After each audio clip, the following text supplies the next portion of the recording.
नमो हराय देवाय महामाया त्रिशूलिने तापसाय महेशाय तत्त्वज्ञानप्रदायिने नमो मौञ्जाय शुद्धाय नमः कारुण्यमूर्तये नमो देवादिदेवाय नमो वेदान्तदायिने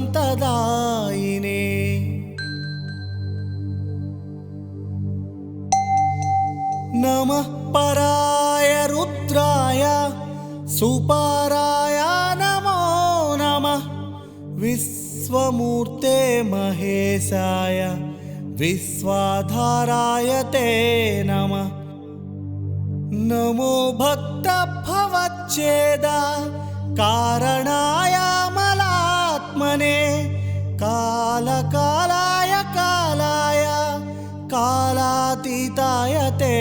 नमः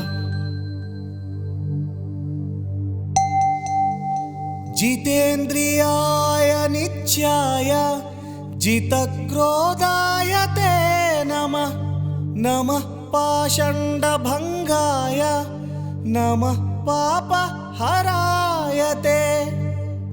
नमः पर्वतराजेन्द्र कन्यकापतये नमः योगानन्दाय योगाय योगिनां पतये नमः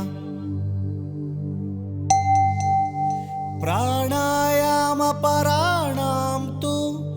प्राणरक्षाय ते नमः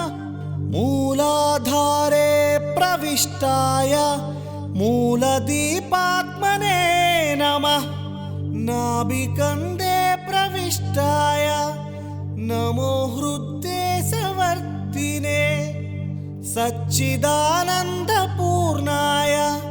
नमः साक्षात् परात्मने नमः शिवाय अद्भुत विक्रमाय ते नमः शिवाय अद्भुत विग्रहाय ते नमः शिवाय अखिल नायकाय ते नमः शिवाय अमृत हेतवे नमः य इदं पठते नित्यं स्तोत्रं भक्त्या सुसंयुतः तस्य मुक्तिः करस्ता स्वाच्चङ्करप्रियकारणात् विद्यार्थी लभते विद्यां विवाहार्थी गृही भवेत् वैराग्यकामो लभते वैराग्यं भवतारकम् तस्मात् दिने दिने यूयमिदं स्तोत्रं समाहिताः पठन्तु भवनाशार्धमिदं वो भवनाशनम् इति श्रीस्कान्दे महापुराणे सूतसंहितायां बृहस्पतिकृत शिवनवरत्नस्तवः